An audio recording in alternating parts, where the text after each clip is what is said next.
Did you know that the first hard drive to ever hit 1 terabyte of storage came out in like 2007? Think about how crazy that is, right? I mean, now we're walking around with phones in our pockets that pack that much storage easy. Technology moves fast, man. So today we're diving deep into the past, unearthing some seriously shocking tech facts that'll make you see the world of gadgets in a whole new light. We're going all the way back to the origins of some of the tech we use every single day, and trust me, you won't believe some of this stuff. Get ready to have your mind blown, because we're about to drop some serious tech knowledge. Make sure you hit that subscribe button and ring the notification bell so you don't miss out on more epic content just like this. Let's get into it. Okay, so picture this, it's 1983. Personal computers are just starting to become, people are still trying to figure out how to use DOS prompts. And then bam, the first computer virus is born. This wasn't some elaborate piece of code though. We're talking about a program called 𝐈𝐤𝐬𝐿. It's spread through floppy disks, which, if you're under a certain age, you probably haven't even seen in real life. Anyway, 𝐈𝐤𝐬𝐿 was designed to infect Apple II systems. Basically, every 50th time you booted up an infected disk, your screen would go blank and this little poem would pop up, talking about how the 𝐈𝐤𝐬𝐿 would spread to all your disks. I mean, it sounds kind of funny now, but back then, people were freaking out. Think about it, this was uncharted territory. The idea that a piece of software could replicate itself and spread from one computer to another, mind-blowing. And honestly, a little terrifying. It changed the game completely. Suddenly, security became a huge concern. Alright, let's talk storage. Specifically, 1 terabyte of storage. It's everywhere now, right? Phones, laptops, even those tiny thumb drives. But back in the day, a terabyte? That was like science fiction. In fact, let's rewind even further to 1980, the year the very first 1 hard drive was announced. This thing was a monster, literally. It was called the IBM 3380, and it weighed over 500 pounds. I'm talking heavier than a refrigerator taking up a good chunk of a room, and for what, 1 gigabyte? That's less than a single high-resolution photo shoot on your phone today. It's insane. But that's how it was. This was cutting-edge technology. The IBM 3380 was a huge deal for businesses, allowing them to store massive amounts of data. Alright, let's shift gears a bit and talk about something you might not expect on a tech channel. Chess. Yeah, chess. Seems pretty low-tech, right? Just a board and some pieces. But hold on, because here's the mind-blowing part. There are more possible iterations of a game of chess than there are atoms in the known universe.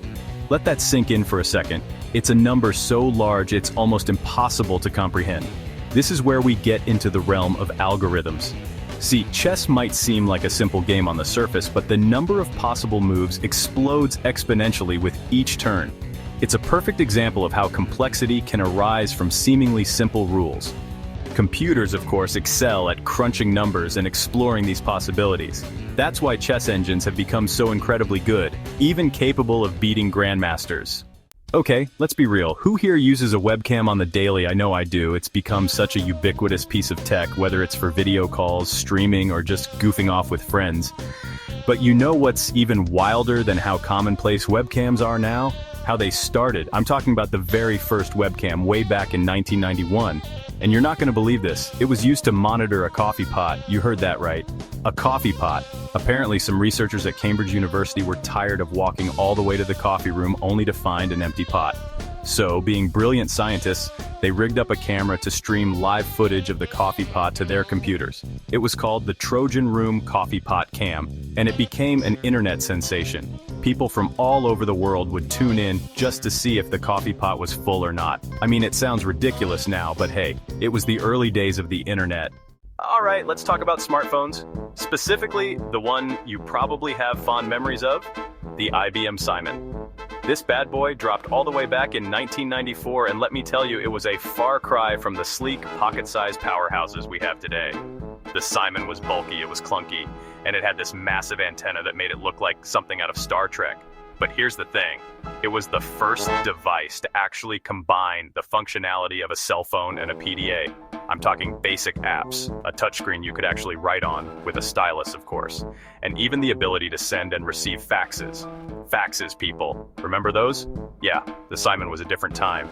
It wasn't a commercial success though, it was expensive, the battery life was abysmal, and the touchscreen was, well, let's just say it wasn't as responsive as what we're used to now.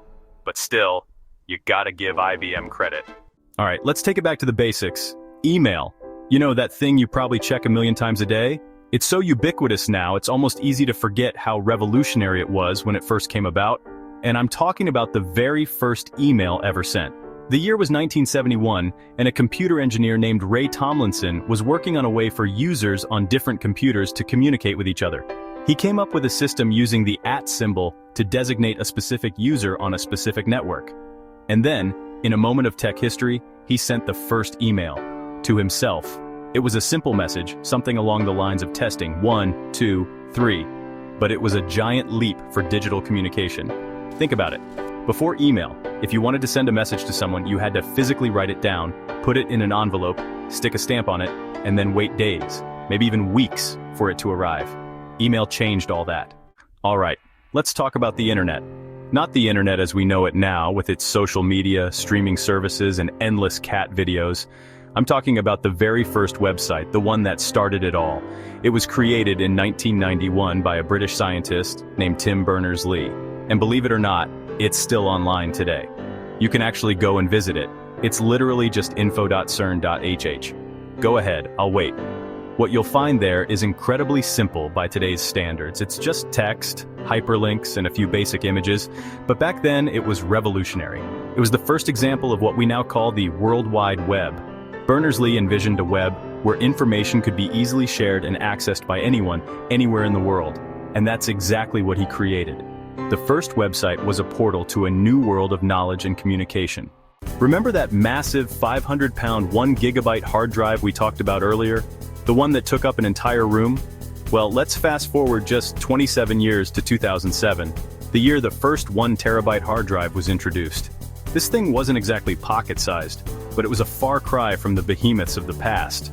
It was the Hitachi Deskstar 3.5-inch HDD, and it packed a whopping 1 terabyte of storage into a relatively compact form factor. Think about that for a second. In less than 3 decades, we went from a room-sized monstrosity to a device that could fit comfortably on your desk, all while increasing storage capacity by a factor of 1,000. That's insane! It was a major milestone in the evolution of storage technology. Suddenly, consumers could store massive amounts of data, music, photos, videos, all on a single drive. It was a game changer. And of course, the advancements didn't stop there. All right, let's talk about a piece of tech that's so ingrained in our daily lives we probably don't even think about it anymore. The computer mouse. Yeah, that little thing you use to navigate the digital world. But before we had sleek, ergonomic mice with laser sensors and endless buttons, there was a block of wood. Seriously. The very first computer mouse, invented by Douglas Engelbart in 1964, was literally carved out of wood. It was clunky, it was basic, and it had a grand total of 1 button. But it was revolutionary. You see, before the mouse, interacting with a computer meant typing in commands on a keyboard. Engelbart's invention changed all that. Suddenly, you could move a cursor around the screen, interact with objects directly, and navigate a graphical user interface. It was a huge step towards making computers more intuitive and accessible. All right, gamers, this one's for you. Let's journey back to the dawn of video games. Forget about your Fortnites and your Call of Duties for a second. I'm talking about 1958, the year the very first video game was created.